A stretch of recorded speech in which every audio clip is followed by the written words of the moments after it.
هێشتا نازانرێ سووریای نوێ چۆن دەبێت و چ جۆرە سیستمێک بەڕێوەی دەبا. بەڵام ئەوەی بۆتە جێی سەرنجەوەیە تورکیا بۆتە نێوەندێک بۆ دانوستانەکان لەسەر ئایندەی سیاسی ئەو وڵاتە و هەڵوێستەکانی تورکیاش ئاشکران لەسەر دۆزی کورد لە سووریادا. کەوتنی ڕژێمەکەی ئەسەد دەرکردنی کۆماری ئیسلامی ئێرانی بەدوادا هات لە سووریادا لەگەڵ ئەوەشدا کە خوێنێکی زۆری ڕەشت بۆ ڕزگارکردنی ئەو ڕژێمە و دەیان و بگرە سەدان ملیار دۆلاریشی بەکارهێناوە بۆ هێشتنەوەی ڕژێمەکەی بەشار ئەسەد لە دەسەڵاتدا. هەر چۆنێک بێ وەک هیواکان چەند زۆرن دوای کەوتنی ئەسەد، بەڵام نیگەرانیش هەرماون و بە تایبەتیش لەو سۆنگانەوەی کە چۆن سووریای نوێ دەتوانێت پارێزگاری لە سەروەری وڵاتەکە بکە ئەگەر بێت و زۆربەی دۆسێ هەستیارەکانی سووریا بکەونە ژێردەستی تورکیاوە و پرسیارگەلێکی زۆریش دەکرێن سەبارەت بەوەی چ جیاوازیەک دەبێت لە نێوان سووریای ژێر هەژمونی ئێران و سووریای ژێر هەژمونی تورکیا. ئێرینا چکەرمان شیکەرەوەی ئاسایشی نیشتیمانی لە ڕێی سکایپۆ لەگەڵ چاوی واشنگتنە. ئێرینا پارێزەری مافەکانی مرۆڤ و هەروەهاش سەرۆکی نێوەندی سکاراب ڕایسینگ بۆ ڕاوێژکردن لەسەر دۆسیەکانی پەیوەندیان هەیە بە میدیا و ئاسایش و ستراتیژیەتەوە. ئێرینا سەرەتا سوپاس و پێزانین بۆ ئامادەبوون و سەرەداش دەمەوێت بزانم ئایا ئەم ڕێبەرایەتە نوێی سووریا دەتوانێت سەقامگیری سیاسی و ئاسایشی لە سووریادا جێگیر بکە؟ Thank you so much for, first of all, thank you so much for inviting me and for this thoughtful question. سەرەتا زۆر سپاس بۆ میوانداریەکەت. لە ڕاستیدا ئایا دەتوانین یان ئایا دەیکەین دوو پرسی جیاوازن. جا سەبارەت بۆی ئایا ئەم حکوومەتە کاتیە دەتوانێت یان نا، پێم وایە ئەو دەسەڵاتی نییە، چونکە هێشتا لایەنی چەکدار و ڕێکخراوی تیرۆریستان باڵادەستن لە ژمارەیەک ناوچەی سووریادا و شەڕی نایارانیان دەکەن و شەڕی دژی کوردیش دەکەن لە باکووری ڕۆژهەڵاتی سووریادا. هەر لەم ڕۆژانەدا هێرشی ئاسمانی ئەمریکاشمان بینی بۆ سەرگەورە بەرپرسێکی ئەلقاعیدە لە سووریادا. ئەمانەش یانی حکوومەتی کاتی دەسەڵاتی تەواوەتی نییە بەسەر ڕۆژی وڵاتەکەدا و هەروەها هێشتاش دیار نییە ئایا ئەلشەرە دەتوانێت گوتارێکی میان ڕەوانە بەرهەم بهێنێت یان نا. چونکە خەڵکی توندڕەو لە چواردەوریەتی لە کاتێکدا خەڵکێکی باشی شەم دەیانەوێت ئەو گوتار و سیاسەتانەش بەکار بهێنن بۆ بەرەو پێشبردننی بەژەوەندیەکانی ئەو لایەنانەی هەتا ئێستا سەرکردایەتیان دەکات. هەر چۆنێک بێت ئەم بەڕێوەبەرایەتیە نوێیە داوای فرەیی دەکات، بەڵام ئەوە تا کورد دەخاتە دەرەوەی ئەم بازنە فرەیە و ئەمە ئاماژەیە بەوەی ئەلشەرە بە ئاراستەی پێچەوانەدا دەڕوات. خاڵێکی تریش ئەوەیە کە گومانێکی زۆری شەیە لەسەر توانای هەژمونی حکوومەت لەم ڕوانگەیەوەی وەک دەگوترێت بە کودەتایەک هاتووە و کودەتاکەش بە پشتیوانی تورکیا بووە و گومانێکی زۆریش لەسەر ڕەوایی ڕۆڵی ئەنکەرە هەیە لە سووریادا. چونکە زاندراوە تورکیا لە هەوڵی فراوانکردنی هەژمونی دەرەوەی خۆیدایە و هەروەهاش دانانی ئەو کار بەدەستانەی سەر بە تورکیان نەک کەسی سەربەخۆ. بەڕاستی سەقامگیری باجی بۆ دەدرێت لەوانە بەرەنگاربوونەوەی هێزە چەکدارەکان و خستنیانە ژێر دەسەڵاتی حکوومەت. هێشتا ئەوە نەکراوە و پێویستە چاوەڕوان بین. باشە ئێرینا، ئاماژە بە تورکیا دەکەیت و بۆ خواستەی کە تورکیا هەیەتی، بۆیە من دەمەوێت بەڕێزت بپرسم ئەو هەموو پشتیوانی کە تورکیا دەڵێ دابینی دەکات بۆ سووریایکی سەقامگیر، ینی تۆ پێدوان نییە تورکیا وەکو هەوڵێک ڕاست بکە؟ بەڵێ پێم وایە تورکیا سەقامگیری دەوێت، بەڵام بەمانایەکی تەواو جیاواز لەو سەقامگیریەی هەموو لایەکی تر باسی دەکەن. تورکیا سەقامگیری بەستۆتەوە بۆی وەک دەڵێت کێشەی هەن لەسەر سنوور. ئەمەش مەرج نییە بچێتە خانەی مەترسی ڕاستەقینەی ئاسایشەوە، هەرچەندە ئەو ڕێکخراوانەی لەسەر سنوورن تەبانین و نەیاری تورکیاشن. ئەگەریش باسەکە لەسەر بەڕێوەبەرایەتی خۆسەر بێت، ئەوە تا تورکیا لە دانوستاندا لەگەڵ پارتی کرێکارانی کوردستان و هاوسۆزیەکانی پەکەکەش لە سووریادا. جا ئەگەر ئەو دانوستاندانە بە چەکدانانی پەکەکە کۆتایی بێت و هەروەهاش ئەوەی تورکیا دەڵێت دەستور دەگۆڕێت و مافی فرەیی تێدا دابین دەکات لە سووریادا، وەک ئەوەیە بڵێیت ئەوە تورکیا سووریا بنیاد دەنێتەوە و یا ئەوەتە ئەو وڵاتە دەبێتە کۆڵۆنیەک بۆ تورکیا.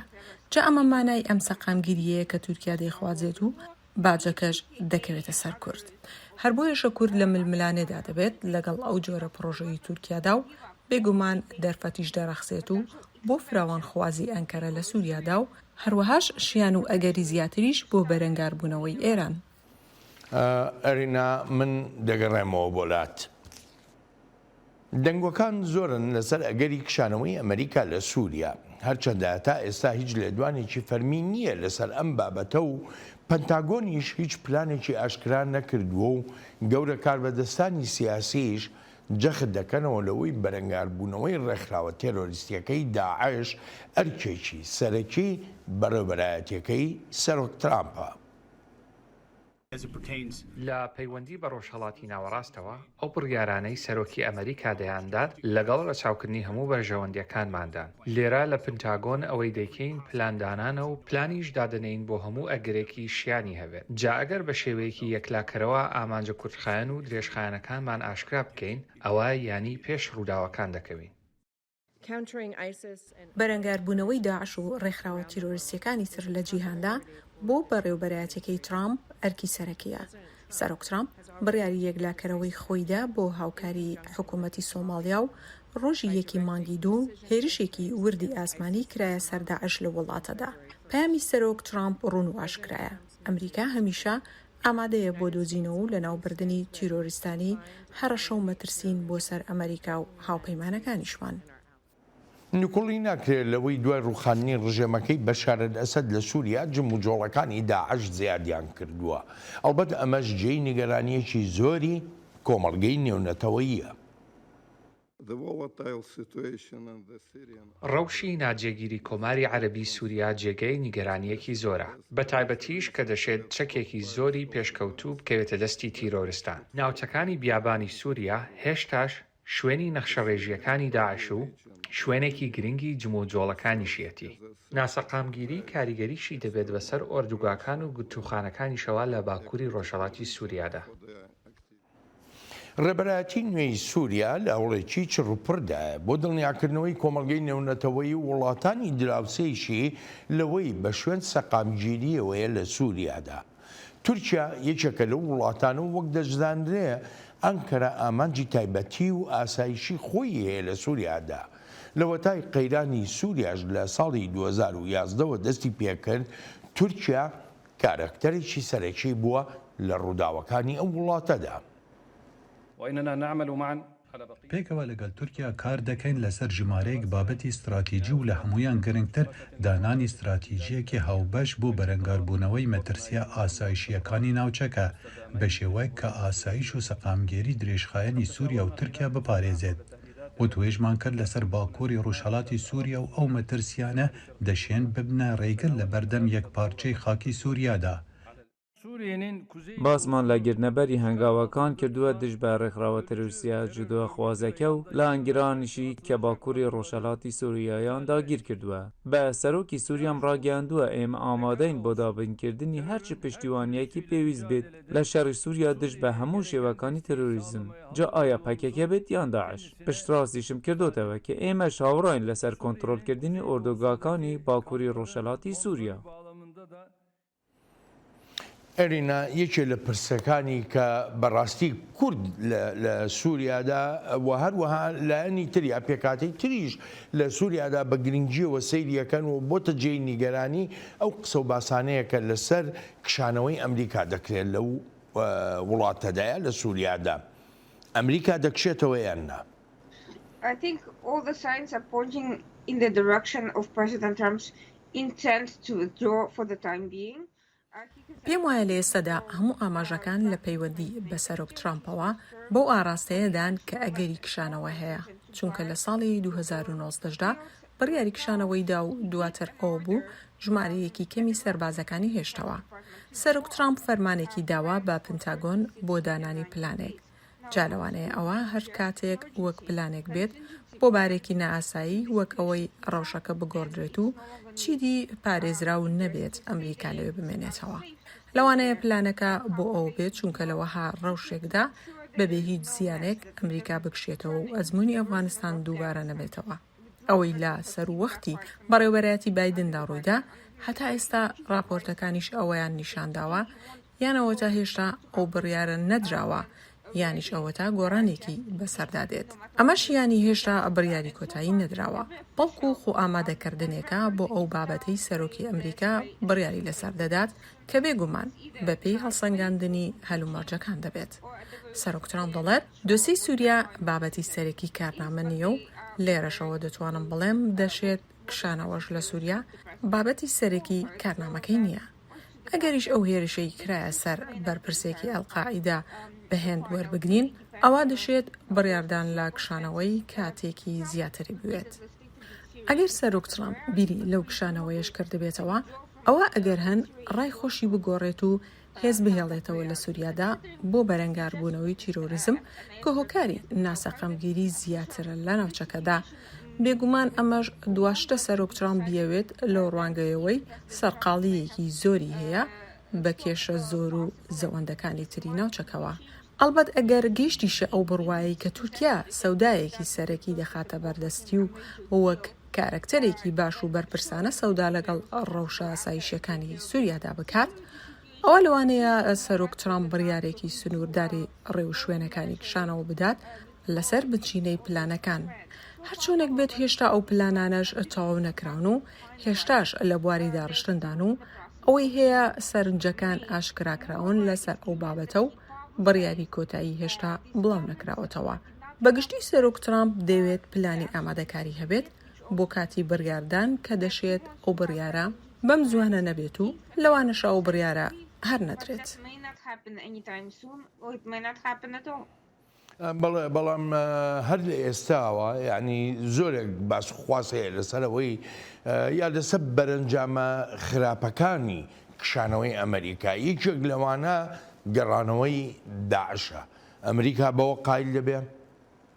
I think it's a very legitimate concern. I think we are already seeing signs of Daesh and other terrorist organizations, including some of the Iran-backed militias, are trying to take advantage of the apparent... پێم وایە ئەوە نیگەرانیەکی زۆر ڕەوایە، چونکە جموجۆڵێکی زۆری داعش و ڕێکخراوە تیرۆریستەکانی سەردەبینین لەوانە هەندێک لەو میلیشیانەی ئێران پشتیوانیانە. ئەوانە سوودیان لە بەوشایی دەسەڵات بینیوە و هەوڵی پەڕینەوە دەدەن لە سنوورەکانەوە تا بەشداری بکەن لەو شەڕانەی لە ناو سووریادا دەکرێن. لێرەدا هێڵی سوور هەن کە نابێت ببەزێنرێن، وەک ئەوەی هێرش بکرێتە سەر هێزەکانی ئەمریکا یان ئەو ناوچانەی چاودێری دەکەن و ئەو پێگانەش کە جێی بایەخی ئەمریکان. جا ئەگەر ئەو ڕێکخراوە میلیشیانەی باسم کردن بەو شێوەیە ڕەفتار بکەن یا جارێکی تریش خۆیان جێگیر بکەنەوە، ئەوە دەشێت ئەمریکا بڕیاریمانەوە بدات لە سووریادا. هەرچەندە وەک گوتم هێشتا کەس وەڵامی یەکلاکەرەوەی لەلان نییە لەسەر ئەو مانەوەیە بە خودی سەرۆک ترامپیشەوە. هێشتا پرسیارێکی کراوەیە، بەڵام پێم وایە سەرۆک ترامپ فشارێکی زۆری لەسەرە تا چەندێکی بشێت خۆی دوورە پەرێز بگرێت و وابەستەی پەیمانەکەی سەروەختی هەڵبژاردن بێت کە نەبێتە بەشێک لە قەیرانەکانی دەرەوە و هەروەهاش پاراستنی سەربازەکانمان. بەڕاستیش لەو بڕوایەدام کە پەیوەندیەکی ئەرێنی لەگەڵ ئەردۆغاندا دەبێتە بەشێکی سەرەکی لەو بڕیارەدا. بەڵام ئەگەر تورکیا شکستی هێنا لە بەرەنگار بوونەوەی ڕێکخراوە تیرۆریستیەکانی وەک ئەلقاعیدە و داعش و جیهادی ئیسلامیەکاندا یا جموجۆڵەکانیان زیاتر بوون، ئەوە دۆناڵد ترامپ شەرم لە کەس ناکات و هەڵوێستی خۆی وەردەگرێت و هێرشی ئاسمانی دەکاتە سەریان و بەرژەوەندیەکانی ئەمریکاش دەپارێزێت لە سووریادا. با لێرەدا بەڕوونی و ئاشکرایی بێڵێم، هەر لەبەر ئەوە نییە ترامپ دەیەوێت هێزە سەربازیەکانمان و کێڵگەنەوتیەکان پارێزراو بن. نا، هەرکە زانرا تیرۆریزم لە جموجۆڵێکی زۆردایە، ئەوە هێرشی ئاسمانی دەکرێتە سەریان. هەرچەندە من نازانم ئایا دەکرێت یان نا، بەڵام بینیمان هێرش کرایە سەر داعش لە سۆماڵ و ئەلقاعیدەش لە سووریا. هەر بۆیە پێم وایە سەرۆک ترامپ هاوسەنگیەک دادەنێت لەسەر بنچینی ئەوەی هێزەکانمان دوور بخرێنەوە و لەبەری ئەوە هێرشی ئاسمانی بەکاربهێنێت بۆ ڕێگەگرتن لە تیرۆریزم لە ڕۆژهەڵاتی ناوەڕاستدا. ئەرینا لە سەروەختی کشانەوەی ئەمریکا لە عێراقدا زۆرێک جۆمالۆ قسەیە دەبوو بەتابەت لەلایەن عێراقیەکانەوە باسی ئەوەیانە کرد کشانەوەی ئەمریکا ینی دانی عێراقا لەسەر دەفرێکی زێڕین بە کۆماری ئیسلامی ئێران. ئێستا ئێران لە سووریادا نەماوە و قسەکە بە شێوەیەکی تر دەکرێت لە ناو سووریادا ئەگەر ئەمریکا بکشێتەوە ینی دانی سووریا بە تورکیا. چ جیاوازیەک هەیە لە نێوان هەژمونی ئێران لە سووریادا هەژمونی تورکیا لە سووریادا لە ڕوانگەی بۆ نمونە دۆسەی ئاسایشی لەگەڵ ئیسرائیلدا؟ پێم وایە ئیسرائیل لە ئێستادا زیاتر نیگەرانی لە تورکیا هەیە وەک لە ئێران. ئێران مەترسیەکی ڕشت بوو نەک بەهۆی ڕێمەکەی ئەسەدەوە چونکە ئەو ڕێمە لاواز بوو بەڵکو بەهۆی ئەوەی سووریای کردبووە بنکەی پەڕینەوەی چەک بۆ لوبنان و بۆ ناوچەکەش. بێگومان ئەمە مای نیگەرانیەکی ڕشت بووە. هەروەهاش هێرشی میلیشیاکانی سەر بە ئێران بە حەزبۆڵای لوبنانیشەوە بۆ سەر ئیسرائیل ئەمەش کێشەیەکی گەورە بوو.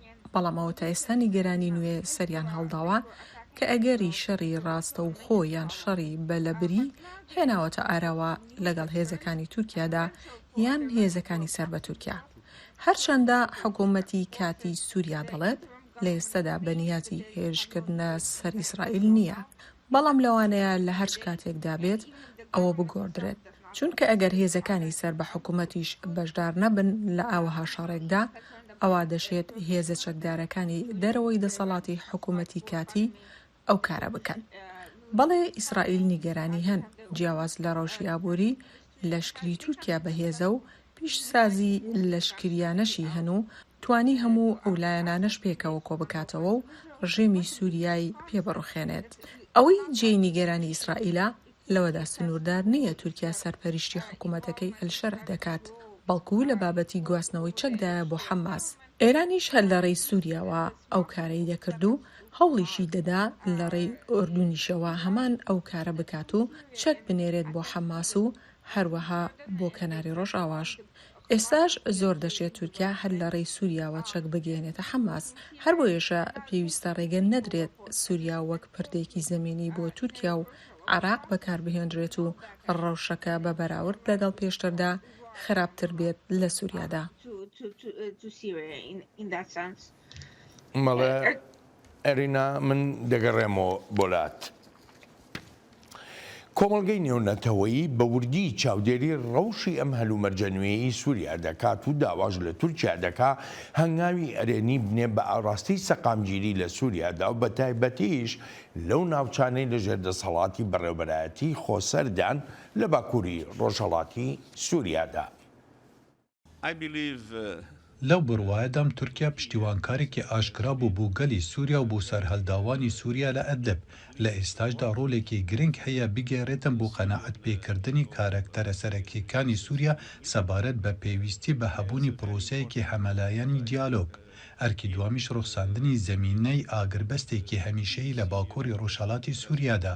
جابوو هێنانەی ئارای ئەو هەلومەرجە پێویستە ڕێگە نەدرێت داعش پەرە بە جموجۆلەکانی بدات یان بوونی خۆی زیادتر بکات. ڕەوشەکەی باکووری ڕۆژهەڵاتی سووریا پێم وایە پێویستە هەموومان بە وردیەوە چاودێری بکەین. لە ڕاستیدا پێویستە دەرفەتێک بدەینە دانوستاندنی نێوان حکوومەتی کاتی و هەسەدە. لە بیریشمان نەچێت تورکیا و ئەمریکاش ڕۆلی سەرەکیان هەیە لە پشتیوانیکردنی ئەم دانوستاندنەدا. هیوادارین ڕێگەش بدرێت کاتێکی تەواو بدرێت بە هەردوولایەن تا بتوانن هەنگاوی بەرەپێش بنرێن نەک ئەوەی بە شەڕێک کۆتایی بێت کە لە بەرژەوەندی گەلی سووریادا نابێت. تورکیا بەردەوامە لە هەڕەشەکانی بۆ سەر کورد لە سووریادا و نەتەوە یەکگرتوەکانیش ئاگاهی دەدا لە مەترسیەکانی ئاوەها شەڕێک. ڕوبەڕووبوونەوەیەکی تەواوەتی لەشکریانە کاریگەریەکی خراپی دەبێت بەسەر سووریاوە. هەر بۆیە پێویستە خۆی لێلا بدرێت چونکە ئێمە چاوەڕوانی قۆناغێکی نوێین لە سووریادا و بە هیواین باکووری ڕۆژهەڵاتیش بەشێک بێت لەو ئاشتیە لە ڕێی پرۆسەی دیپلۆماتیەوە. ئەرنا بەڕای تۆ ڕێبەرایەتی نوێی سووریا گوێ لەو ئاگاهیدانانەی نەتەوە یەکگرتوەکان دەگرێ یاخو وابەستەی پلانەکانی تورکیا دەبێت وەکو دەگوترێ خۆی ئامادە دەکا بۆ شەڕێکی گەورە لەگەڵ کورد لە سووریادا. Well, I think that the new government is trying to balance its various interests in consolidating power. پێم وایە حکوومەتی نوێ کار بۆ هاوسەنگی دەکات لە نێوان بەرژەوەندیەکانی و بەدەستهێنانی پشتیوانی نێونەتەوەی و ئابووری هاوکاتی فشارەکانی تورکیا و ئایدۆلۆژیە توندڕەوەکانی لە سووریادان. ئەمانە بێ لەو فشارە ئاسایشیانەی لەسەر ئەم حکوومەتە کاتی هەن. بەڵام چەندێک سەرکەوتوو دەبێت ئەوە هێشتا نازاندرێت وەک باسیشم کرد لە ئێستادا بانگەشە دەکات بۆ فرەیی لە سووریادا و شاراوەش نییە کە لەلایەن عەرەبی سونەی ناو وڵاتەکەەوە پشتیوانیەکی تۆکمە دەکرێت دوایەوەی حکوومەتی پێشوو بۆ مای کوژانی سەدان هەزار کەس لە شارە ناوخۆیەکەی سووریادا. جا هەرچۆنێک بێت مەرج نییە ئەو هەوڵانی شەرە ڕەوشێکی لە بار و باشیان هێنابێتە ئاراوە بەتایبەتیش کە دەبیندرێت هەوڵی توندڕەوانی شڕوپڕن ئەگەری ڕەوشێکی مەترسیداریشان هێناوەتە ئاراوە. هاوکاتیەوەی هێزەکانی سەر بە ئێرانیش کار بۆ گێڕانەوەی هێزی خۆیان دەکەنەوە لە ناوخۆی سووریادا. هەر بۆیە دەتوانم بڵێم بوونی ئەو پشتیوانیە ناوخۆیە لە ئەلشەرع بۆ مانایە نییە بگوترێت بەپی ئەو پاشخانەی کە هەیئەی تحریری شامەیەتی پاشخانێکی ئیسلامی توندڕەوی سونە ئاینزا پێت وایە یعنی بۆ بەرژەوەندی ئایندەی وڵاتەکەی خۆی وەکو ئێستا باسی دەکەن کۆمەڵێ لێدوانی زۆر گەورەیان داوە لەسەر ئەو بابەتە بتوانن ئاوا هەنگاوێک بنێن کە بەرەنگاری بەرژەوەندیەکانی تورکیا ببنەوە و ڕێگە لە شەڕیش بگرن. I think in the short term they will try to maintain their independence, if only for the sake of general legitimacy. پێم وایە لە کورخایاندا هەوڵی پاراستنی سربەخۆیی خۆیان دەدەن لە پێناوڕەوایی گشتی و بەرژەوەندی سیاسی و مانەوەشدا چونکە لایەنی تریشان هەوڵی بەدەستهێنانی دەسەڵات دەدەن لە ڕێی سوود وەرگرتن لەو لاوازیەی هەیە لە بەرامبەر تورکیادا. ئەڵبەت جێ خۆشیەتی کە بزاندرێت لە سەرەتاوە ئەو هەموو پشتبەستنە بە تورکیا بەباش ناکەوێتەوە بۆیان. دەزانیت کە گۆڕانێکەیە لە گوتارەکانی ئەلشەرەدا وتارەی ساڵێک بەر لە ڕووخاندنی ڕژێمەکەی ئەسەد دای لە ئیدلیب زۆر جیاوازە لە وتارەکانی ئێستای وەک دەگوترێت گۆڕانی ئایدۆلۆژیەتە. بەڵام من بڕوان بەوە نییە چونکە وەک دەرفەت قۆستنەوەیەک دەیبینم بۆ بەدەستهێنانی کات لە پێناو بەرژەوەندی خۆیاندا ئەوەی دەیبینین بۆ بەدەستهێنانی پشتیوانیە جیاوازیەکانە لەسەر هەردوو ئاستی ناوخۆیی و نێونەتەوەیش لە کاتێکدا پێویستە کار لەسەر هاوسەنگی بکات لە نێوان بەرژەوەندیەکانی گەلی سووریا و هەروەهاش تورکیاشدا. تەنانەت لەگەڵ ئەو هەژمونەی تورکیاشدا لە سووریادا دەبێت ئەم حکوومەتە کاتیە ڕشت بێت لەسەر نیشاندانی ئاراستەیەکی نوێی وڵاتەکە چونکە چاوێکی زۆریان لەسرە. جا لەم ڕەوشەدا هێشتا شتەکان نادیارن و گومانیشان لەسەر مەبەستەکان و لەوانەشە پاساویش بهێنرێتەوە بۆ ئەو کارانە و بگوترێت شتی لۆژیستیکی لە پشتا. بەڵام بە تێپەڕبوونی کات هەوڵی زۆرتری توندڕەوان دەبینین بۆ چۆکمەکردنی دەسەڵاتی خۆیان. واتە توندڕەوان و ئەلشەر و ترسەکەش لەوەدایە کە لە کۆتاییدا هیچ چارەیەک نەمێنێت و ببێتە دیفاکتۆیەک. ئەرینا من دەگەڕێمەوە وڵات دەچینە دوابەشی بەرنامەکەمان. لە ئەوروپادا پشتیوانیەکی بەرچاو نیشان دەدرێ بۆ هێزەکانی سووریای دیموکرات و ڕێبەرە ئەوروپاییەکانیش لەوانە فەڕەنسا پاریس بە ئاشکرایی و ڕاشکاوی ئەو پەیامەیان بە شاندە سیاسیەکانی حکوومەتی کاتی سووریا ڕاگەیاندووە.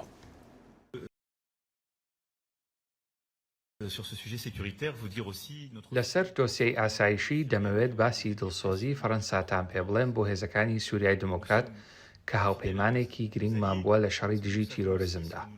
ئێمە دڵسۆزی هاوپەیمانەکانمانین و دەشزانین قەرزداریانین. هەسەدا ئازایانە شان بەشانی هاوپەیمانان شەڕیان کردووە. جا پێم وایە ئێستا کاتێتی و ئەرکیشمانە بەرژەوەندیەکانی لەبەرچاو بگرین و پشتی تێنەکەین وەک ئەوەی لە 2010دا هاوکاتی یەکەم کشانەوە بینیمان.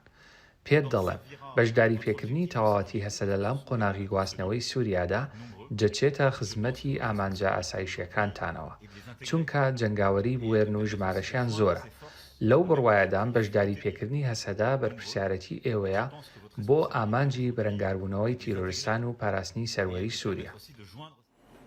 ڕاگررتنی شەڕەکان و ناکۆچیەکانی یەکێکە لە داواکانی پاریس. ئەم داوایەش هەر تەنها بۆ ڕێگریکردن نییە لە جموجۆڵەکانی داعش بەتەنێ، بەڵکو بۆ ڕێگەگرتنیشە لە دووبارە بوونەوەی ئەزمموی کۆماری ئیسلامی ئێران لە سووریادا.